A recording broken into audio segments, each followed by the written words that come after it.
Bem, pessoal, então hoje eu vou continuar a discussão que a gente estava fazendo no último vídeo, no primeiro vídeo, na verdade, né? Que eu falei um pouco do Stirner. E aí a ideia era só passar uma introdução, né? Quem tem mais interesse, existem alguns livros, inclusive do Stirner, já estão publicados em português desde 2004, né? Tem uma editora portuguesa, tem uma editora, inclusive brasileira, que também publicou o livro dele.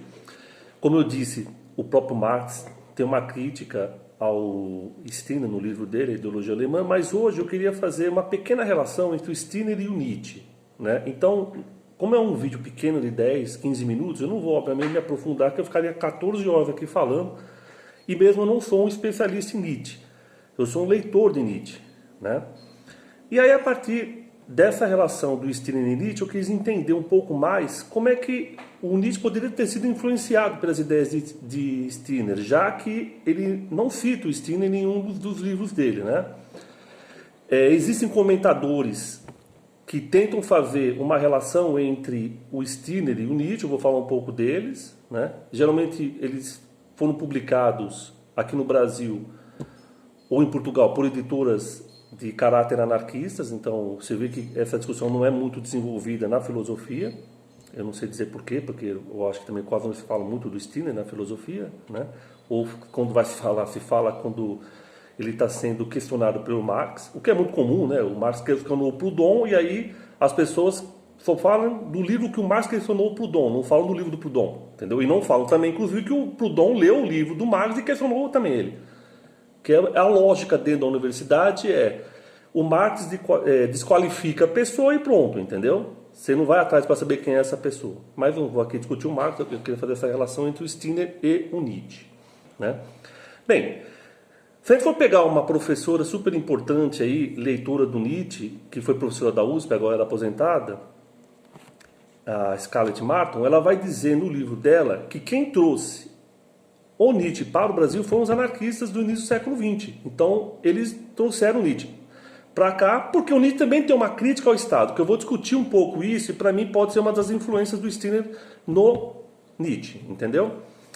Bem, agora não dá para dizer que a obra toda do Nietzsche é uma obra anárquica, né, no sentido de que ele é um anarquista, e mesmo porque existe até um vídeo, né, que tinha na Faculdade de Educação da USP, não consegui achar ele no YouTube, que é sobre a irmã do Nietzsche, que mostra como ela deturpou a obra dele, principalmente depois que ele já estava doente, enfim, né? Ela foi a legatária do arquivo Nietzsche. E aí ela tentou, como ela era antissemita, né? O marido dela era antissemita, tentaram fazer uma colônia aqui no Paraguai antissemita, né? Ele morreu aqui, ele se suicidou porque não deu certo, né? Ela tentou, de todas as formas, fazer de conta que o Nietzsche era antissemita, enfim. Nesse vídeo, não sei se vocês tiveram oportunidade, não sei se tem ainda na Faculdade de Educação, porque quando eu vi faz muito tempo, ainda era videocassete, né? Ele discutiu o quê? Que outros autores, outras pessoas, melhor dizendo, leram Nietzsche. Então, por exemplo, o Mussolini leu Nietzsche. E quando o Mussolini leu Nietzsche, olha que interessante, ele achou que ele era o Zaratustra do Nietzsche. E aí ele mandou uma carta para a irmã do Nietzsche. E a irmã do Nietzsche, que já conhecia o Mussolini, falou, não, é isso mesmo. Você tem tudo a ver com o Zaratustra. O cara já se achava o bolacha mais recheada do pacote. Imagina, eu sou o Zaratustra. Só que nesse processo histórico, o que aconteceu? Apareceu o Hitler. E aí, a mulher, vamos falar a verdade, ela ficou, adorou o surgimento de um cara que era antissemita, que queria matar os judeus, entendeu? E que, de alguma forma, tinha tomado contato com Nietzsche. E aí, o que ela fez? Ela deu cajado, inclusive tem fotos sobre isso, ela deu cajado do Nietzsche para o Hitler, para dizer o seguinte, você continua a obra do meu irmão, né? Tipo, o que o meu irmão está falando é você que vai continuar essa obra, tipo, na prática você vai desenvolver o que o Nietzsche falou, né?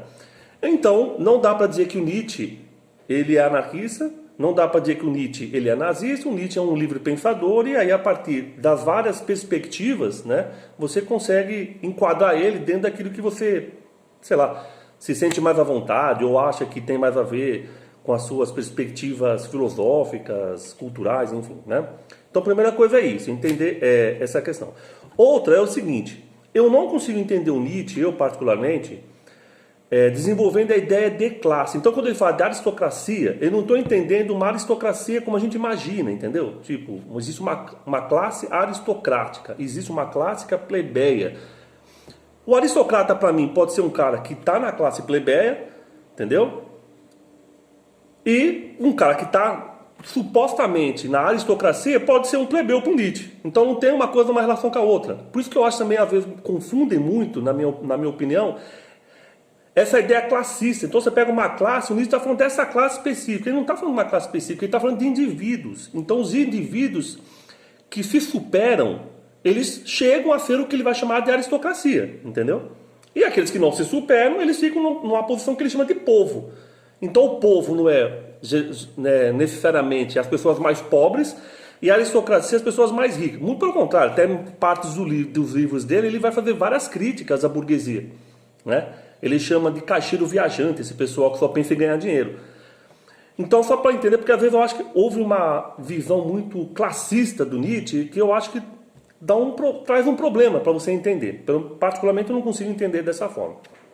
Então eu vou tentar discutir isso. Bem, mas como eu estou dizendo, vai ser uma pequena introdução. Obviamente é muito da minha opinião e essas pessoas podem discordar, não há problema nenhum, entendeu? Porque eu não estou fazendo vídeo aqui para que as pessoas concordem. Eu estou fazendo um vídeo porque eu acho importante as pessoas conhecerem o Stirner e ver de certa forma como é que ele também influenciou ou pode ter influenciado outros autores. Ok?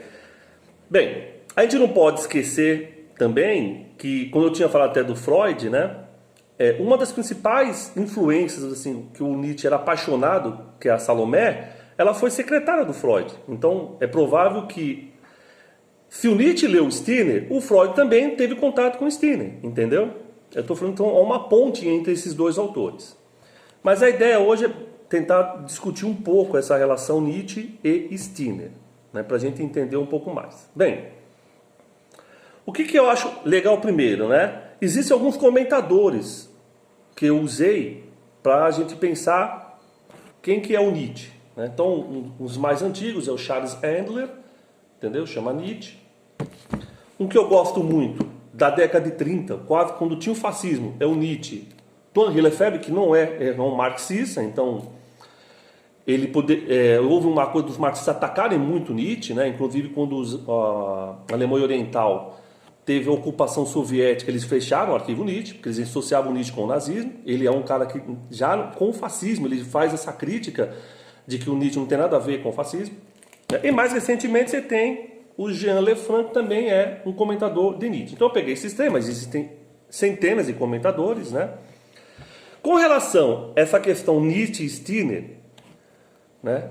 No próprio livro, O Único e Sua Propriedade, Editora Antígona, existe uma discussão no último capítulo sobre essa relação, feita pelo José Bragança de Miranda. Então quem tiver essa edição da Editora Antígona, O Único e Sua Propriedade, vai ver no último capítulo essa relação, ele vai discutir. E também existe esse livrinho aqui, Nietzsche e Stirner, que foi publicado pela editora, pela Imaginário já, né, da época, que é a editora do Plínio. Inclusive o Plínio é um dos principais divulgadores, se não é o maior divulgador do anarquismo. Eu mesmo sou anarquista por causa do Plínio, porque ele, desde que eu era moleque, eu já li os livros anarquistas. Então, né, tem que fazer essa referência aí, reverência, melhor dizendo, ao Plínio, né. Bem, então esse livro aqui do Albert Levy, ele também discute um pouco isso, né. Bem, inclusive nesse livro aqui do Albert Levy, ele tem um capítulo que ele vai dizer nessa relação, que ele faz uma comparação às ideias de Nietzsche em seu terceiro período, que ele vai tentar dizer que o Nietzsche não fala de indivíduo, numa parte que ele chama indivíduo da aristocracia. E eu particularmente não concordo com isso. Eu acho que o Nietzsche fala de indivíduo, né? Eu vou mostrar uma parte do Zaratustra que eu acho que dá pra gente entender um pouco melhor. Porque para mim o que é o Zaratustra do Nietzsche? O Zaratustra, na minha interpretação, é um homem que leva a sua individualidade ao extremo. É aquilo que basicamente o Stirner falou. Entendeu? Tipo, um homem que leva a sua individualidade. Ele não aceita ser dominado por ninguém, ele não aceita ter ídolos. É um iconoclasta. Entendeu? Então eu acho que é isso que é o Zaratustra. Só que o Zaratustra tem uma questão que é interessante, né? Então ele vai para a montanha, ele fica 10 anos, ele tem tipo uma revelação, porque tem tudo uma questão tipo de Jesus Cristo também, que ficou 40 dias no deserto, Buda também, que teve a sua iluminação, enfim. Então o Nietzsche, ele tenta fazer essas relações, né? E ele volta para dizer para as pessoas, olha, basicamente, não sejam dominados. E aí ele meio que vai tentar mostrar isso para as pessoas, ele meio que vai ser ridicularizado, né? Então eu acho que o livro um pouco mostra isso. Olha, não adianta você querer pastorear as pessoas para não serem assim, que não vai dar muito certo. As pessoas querem ser pastoreadas. Eu acho que essa é a crítica que o Nietzsche faz, entendeu? As pessoas adoram ser pastoreadas. Né? A ideia do pastor, né? Que é uma ideia de que alguém que junta as ovelhas, né? E as ovelhas vão se guiando por ele. Eu acho que o Zaratustra, ele queria acabar com isso. Mas ele tem uma prática até um pouquinho, tipo, ele vai tentar convencer as pessoas e eu não sei. O resultado não foi muito bom, por quê? Porque justamente a gente tem que o Zaratustra, ele vai ser ridicularizado porque as pessoas não vão entender, não vão querer, enfim, né?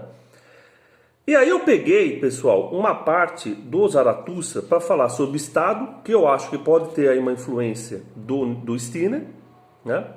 Que é a parte que ele chama do novo ídolo, e que ele vai dizer assim: ainda em algumas regiões há povos e rebanhos, mas entre nós, irmãos, entre nós há estados. Estados? Que é isto? Vamos, abri os ouvidos, porque vou falar-vos da morte dos povos. Denomina-se estado mais frio dos monstros. Mente também friamente, e eis que mentira rasteira surge da sua boca. Eu, o estado, sou o povo. Olha que interessante. Ele é um dos primeiros caras, está mostrando o quê? A separação de estado e povo. Estado e sociedade civil. Que é uma discussão que vem do início dos liberais e passam pelos anarquistas, como Stirner também faz isso. Essa separação da sociedade e do Estado. Então o Nietzsche também está fazendo isso, essa separação. Né? Então ele faz uma crítica ao Estado. Né? E ele está fazendo essa crítica no sentido do quê? Na minha percepção, principalmente. Né? Ele está dizendo para mim o seguinte, olha, o Estado não tem nada a ver com a sociedade. É algo externo à sociedade que tenta dominar a sociedade. E por isso tenta dominar os indivíduos. Por isso que o indivíduo tem que ser contra o Estado. Então ele deixa claro isso. E o nome chama do novo ídolo. O que ele quer dizer com isso? O Estado, principalmente no século XIX, ele ganha uma aura, né? Principalmente nas revoluções de 1848, os Estados nacionais. Então ganha uma aura de liberdade, de libertador e assim por diante. Então ele está tipo, olha, ele não tem nada libertador, esse Estado. Né? Ele é algo que vai dominar a sociedade. Lógico, vai dominar em nome da sociedade, né, pessoal? Porque o Estado também faz isso. Né? Principalmente depois os estados ditos populares. Esses, então, não dá nem para... Né, o Nietzsche não teve a oportunidade de conhecer, o Stirner também não, né? Mas o Stirner principalmente conheceu o Marx e sabia que essa ideia do Estado popular, né, um Estado que vai estar falando em nome das pessoas, esse Estado é pior ainda, né? Porque ele fala do nome de... Por exemplo, no meu nome eu não estou dando nenhum certificado para ele falar em meu nome, entendeu? Quando não é o partido que fala em meu nome. Porque vai chegar um momento na Revolução Russa na qual o partido é o Estado. Então o Partido Comunista é o Estado. Logo o Partido Comunista é a sociedade. Então o partido fala em nome da sociedade, está falando por mim. Agora eu sou um indivíduo que não tem nada a ver com esse partido. Né? E aí como é que esse partido fala em meu nome? A gente tem que tomar cuidado porque isso continua até hoje. Seja de direita, de esquerda... No Brasil, inclusive, eles se utilizam desse discurso, né? O meu partido vai te libertar. O meu partido fala por você. Tem que tomar muito cuidado, o Nietzsche deixa claro isso. E eu acho que isso daqui é uma influência que ele tem do Max Stirner. E qual que é a outra influência que eu gostaria de comentar com vocês, pessoal? Porque esse livro também é muito extenso, né? Eu estou tentando pegar alguns trechos para a gente entender isso. Que ele pode estar falando também do indivíduo. Tem uma parte que do livro que chama Da Vitória sobre Si Mesmo. Então é no Zaratustra. Né? Então a parte que ele vai dizer o seguinte: os simples, todavia o povo, são idênticos ao rio por onde desliza um barquinho. Então o que ele está dizendo? Os simples, todavia o povo. Mas esse simples, pessoal, não é pessoas simples, pobres, que não tiveram condições. Pessoas simples, pessoas que aceitam. Entendeu? Povo é o cara que aceita ser dominado. Aí ele diz que eles estão no barquinho. E no barquinho vão imponentes e mascaradas as apreciações dos valores. Olha que interessante. Os simples, eles estão lá. Eles são um rio, melhor dizendo, né? E em cima vai um barquinho. Em cima do barquinho vai os valores. Né? São essas apreciações de valor. Então imagina que aqui embaixo estão as pessoas, ela está levando em cima delas um barquinho. E dentro do barquinho tem lá os valores. Aí ele vai dizer: pusesse a vossa vontade e os vossos valores no rio do futuro. O que o povo julga bom e mal, revela-me uma antiga vontade de poder. A ideia de bom e mal, lembra? Primeira introdução do Stirner, ele fala de bom e mal, né? Essa crítica que ele faz a esses valores. Então ele está dizendo: o que o povo julga bom e mal, revela-me uma antiga vontade de poder. Lógico. O que é bom e mal serve para me te dominar. Né? Eu vou discutir o que é bom e mal para você. E aí, se você acredita, mais fácil eu te domino. Né? Vós, os mais sábios, recebesse esses hóspedes nesse barquinho. Fosse vós e a vossa vontade ávida de domínio que os enfeitam com adereços e nome pomposos. Olha que interessante. Os mais sábios vão conseguir dominar. O que eles fazem? Eles pegam esses valores que são deles e eles colocam pompas. Né? Eles enfeitam. Para quê? Para que o povo, que é o rio que está levando, comece a olhar para o barquinho e falar: olha que bonito, olha que legal, é isso mesmo. Por exemplo, vamos pegar um valor, meritocracia. Aí o cara mora na favela e fala: eu sou meritocrático. Mas quando é que surgiu a meritocracia? Quem que inventou? Ah, não sei. Então ele está questionando, né? Tipo, existem alguns valores que são colocados na sociedade, eles são naturalizados, eles são pomposos e as pessoas fazem de conta que eles existem desde, né, do surgimento do homem. Não, na verdade, é um grupo de pessoas que ele vai chamar, que ele tá ironiza, sábios, né, que fazem esses valores para dominar a população, para dominar o que ele chama de povo. Entendeu? Aí ele fala assim: o rio arrasta para mais longe agora o vosso barquinho. Que o rio é o povo está levando o barquinho. Só que ele é cruel. Ele diz: tem que arrastar. Tipo, se você faz papel de povo, se você faz papel de tonto, ele diz: tem que arrastar. Então aqui é diferente do Nietzsche de achar que existe, tipo assim, essa pessoa sempre vai ser dominada. Por quê? Aí ele lembra do Zaratustra, ele desce para tentar convencer a pessoa, ele é ridicularizado. Então, tipo, ele pensa: não tem como fazer isso. Ou a pessoa por si só vai buscar isso, entendeu? Esse esclarecimento e vai perceber que ela está sendo dominada, que esses valores não são dela, ou já era, cara. Não tem como alguém ir lá e tentar fazer com que a pessoa vire. O Nietzsche não acredita nisso. Isso é muito parecido com o Stirner. Também não acreditava. Né? Aí ele diz assim: pouco importa que a onda quebrada espume, eirada, lhe embarace a quilha. Não é o rio em si o vosso perigo. Olha o que ele diz: não é o rio o perigo. O povo não é o perigo. E o fim do vosso bem e do vosso mal, sapientíssimos. Mas essa mesma vontade, a do poder, a vontade vital, inauxerível e criadora. Você está entendendo? Existe uma vontade dessas. Se essas pessoas tiverem uma vontade, que ele diz vontade vital, aí sim é um perigo para você. Porque elas vão questionar esses valores, elas vão questionar essa lógica que você está colocando para elas. Entendeu? Bem, então Nietzsche, ele está dizendo que esse povo está levando. O que eu quero dizer aqui? Essa parte chama da vitória sobre si mesmo. Olha que interessante o nome. A vitória sobre si mesmo. Como é que você consegue ter uma vitória sobre si mesmo? É você que vai ter essa vitória, entendeu? Não é alguém que vai chegar e vai levar você para essa vitória. Essa vitória depende de você só. Como para o Nietzsche? E é muito parecido então com o Stirner, na minha opinião. Você tem que romper com esses valores que te colocam como se fossem valores naturalizados. Né? Tipo, esse daqui é o valor. E coloca ele da forma mais pomposa, bonita. Né? Então ele fica brilhando. Então você fica encantado com esses valores, mas eles servem para te dominar. E aí o que o Nietzsche está dizendo? Se você aceita ser dominado, você é povo. Então o povo não é o cara que mora, que é pobre. É o cara que aceita ser dominado, basicamente. Né? O que ele está dizendo? Você aceita e tem que aceitar. Aí ele é cruel. Por quê? Porque ele diz: não, se você gosta de fazer papel de tonto, que seja dominado. É isso que ele está dizendo, entendeu? Só que ele diz o seguinte: mas esse cara ainda ele tem uma vontade vital. A qualquer momento ele pode se dar conta de que ele está sendo dominado, ele vai questionar esses valores e ele fala: ô sapientíssimo, vocês podem se lascar. ele pode pegar e virar esse barquinho. Entendeu? Você viu que ele fala que o rio gera espuma, a todo momento pode gerar um problema aí, né?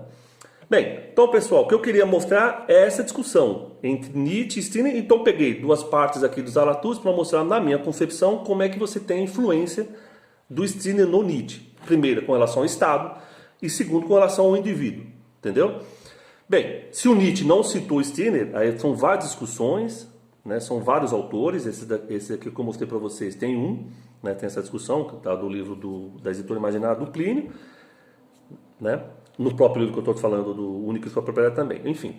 Mas eu queria só demonstrar essa relação entre Nietzsche e Stirner, a partir, obviamente, de duas partes que eu peguei aqui do Zaratustra. Eu não estou tentando me aprofundar muito. Esse vídeo eu estou gravando no celular, entendeu? Então eu não estou editando nada, eu estou falando, que vem na minha cabeça, leio aqui e vou discutindo, né, aquilo que eu acho mais importante. Tudo bem? Então é isso. E aí mais pra frente eu vou fazer um outro vídeo, aí eu já não sei se eu vou sair do Stirner e vou para outro autor, que eu também acho importante, que é o William Godwin, também pouquíssimo falado, né?